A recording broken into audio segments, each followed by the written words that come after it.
My observation has been that if there's a tight relationship and if one party is betrayed by the other in that manner, that it's almost always irreconcilable. It breaks it.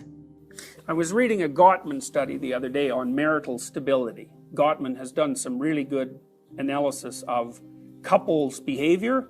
He has set up a lab that's basically a bed and breakfast, and he brings couples in there for a weekend and he wires them up physiologically and monitors their reactivity. And so he can predict whether a couple's going to divorce with 94% accuracy. It's like impressive. So what has he found? He's found two categories of, he's identified two phenomena that are very much worth knowing. The first is that the couples who are going to get divorced, they come into the bed and breakfast and they speak with each other quite calmly, but it's more walking on eggs calm.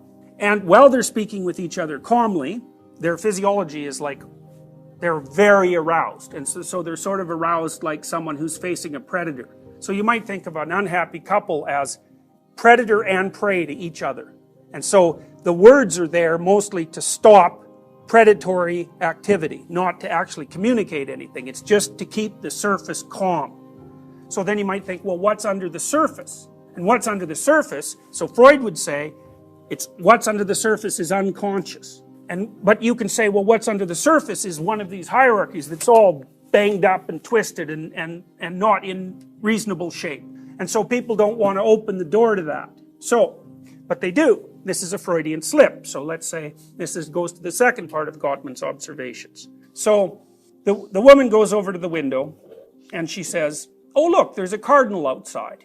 You know, cardinal's that bright red bird, they're kind of cool looking. You know, it's kind of a trivial thing in some sense, but by the same token, it's a little positive thing, and 20 of them in a day is a good thing.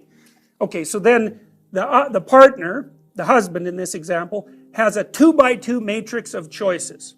One is, who the hell cares about your stupid bird? Okay, so that's one. The second one is, then you go over and look at the bird, right? And the third one is, you don't make the contempt noise, but you act it out. And the fourth one is, you go over there like a civilized human being, and that you're interacting with someone that you care for, and you take a look at the damn bird, and you're happy about it. And that's as truthful and real as you can manage. Okay, so the option, that's a Freudian slip, right? Because what it says, there's a whole monster underneath that, and the monster is all the disorganization in this entire structure. It's like we have been tormenting each other about various things for the last 10 years, and none of them are resolved, and I'm not very happy about you for so many reasons I can't even remember all of them, and I can't enumerate them right now because that would take forever, and maybe we would have a huge fight, but by the same token, I'm not going to come over there and make you happy with your stupid bird. And I'm going to indicate that subtly so you can't call me a son of a bitch because I'm just sighing, and that's what I'll say if you do ask me. But I'm going to load all that up and I'm going to deliver it to you. And what's going to happen to you is, because you're smart, is your heart rate's going to go way up like you're being attacked. And the reason for that is you are.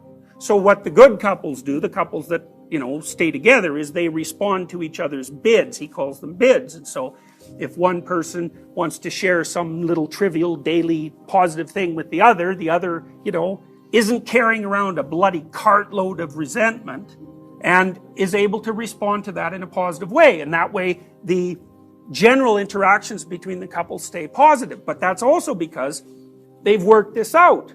Now, it's got to be because they work it out, because the couples who are physiologically reactive to each other, they're communicating, but there's all sorts of horror underneath the surface. And we're trying to figure out, well, what is it that's underneath the surface? What's the structure of the unconscious? Well, that's the structure of the unconscious. And it's either well structured and functional and mutually agreed upon and as explicit as possible, or it's this, constantly. Order surrounded by chaos, right? It's like a tree. It's like the evolutionary home of primates, the tree with the snakes on the ground. That's our landscape. Or it's the fire for tribal people and the terrors of the forest that are beyond the light that the fire casts. It's explored territory versus unexplored territory. And that's an archetype as well. That you can't not be in a situation where that's the case.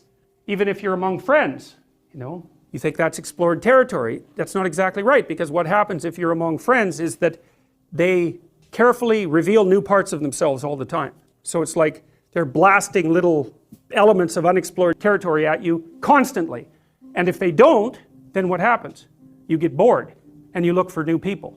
And we know there's empirical data on that with regards to intimate relationships, because there was a nice study done a while back showing that looking at the ratio of positive to negative emotional experiences that were most predictive of long-term relationship success. And the answer was, now obviously it depends on how you would measure an event and how you would measure positive and negative emotion. But that aside, the finding was something like, if you're in a relationship and you only have 5 positive interactions to 1 negative interaction, then the relationship will end. It's too negative. But if you have more than 11 positive interactions to 1 negative interaction, then it also ends. And you think, well, that's pretty bloody peculiar. Why in the world would that be?